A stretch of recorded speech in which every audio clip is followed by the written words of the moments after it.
Welcome to P Stories. I'm going to tell you a story that I've kept to myself for over 2 decades. Even now, 25 years later, my hand instinctively goes to the scar on my neck whenever I drive alone at night. I've heard many stories on this channel, but I can tell you with absolute certainty what happened to me was different. It wasn't just a ghost, it was a glitch, a hole in the world that I accidentally fell into.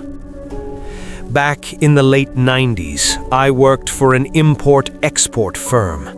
My job was basically being a glorified courier for high-stakes contracts. I spent more time in my car than in my own bed.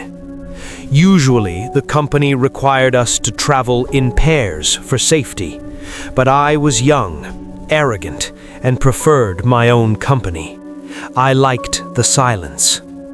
One Tuesday, I had a nightmare of a day. A client 3 towns over was being difficult, threatening legal action over a shipping delay.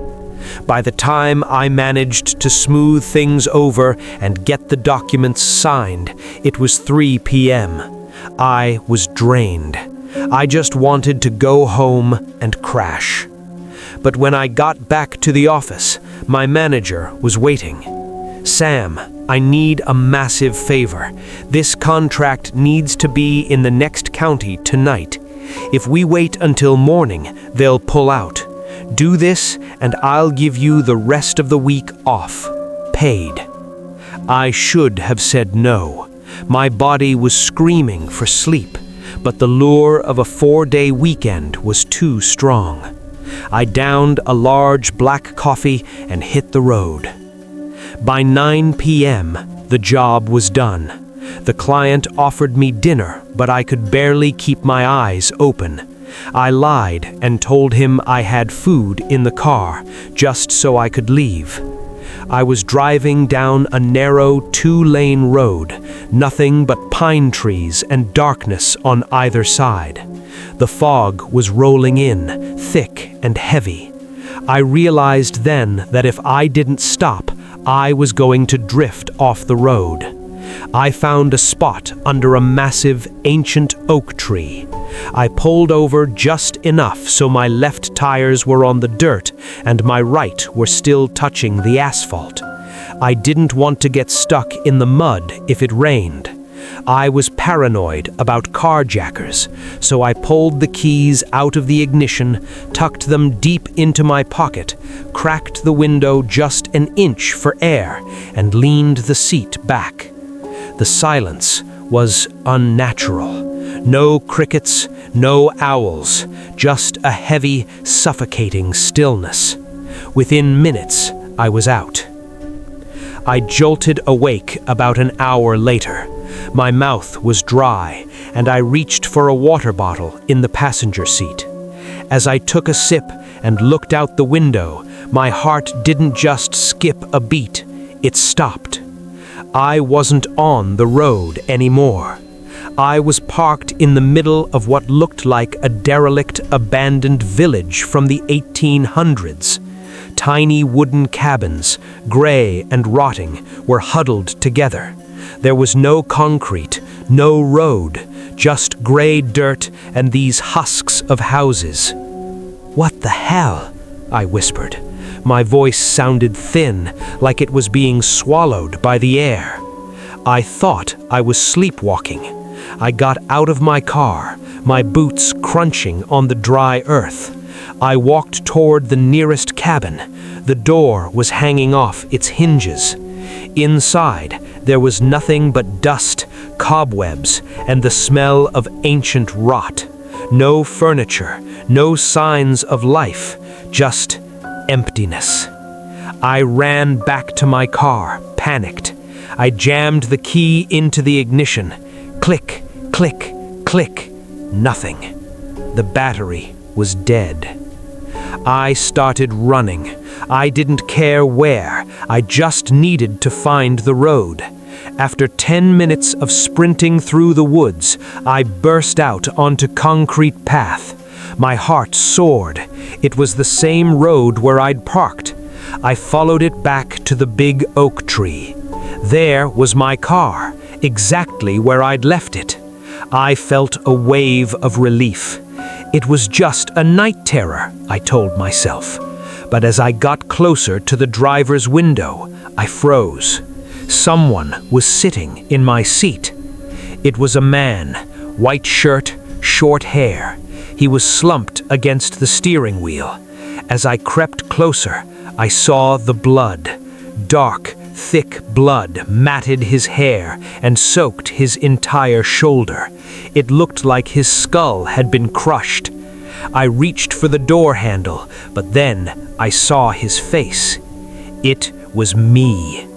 Everything. The watch on his wrist, the coffee stain on his shirt, the mole on his cheek. It was my corpse. I lost it. I started screaming, trying to pull the door open, trying to climb back into my own body. I felt like I was made of smoke. I would sit in the seat and just slide through the physical matter onto the floor.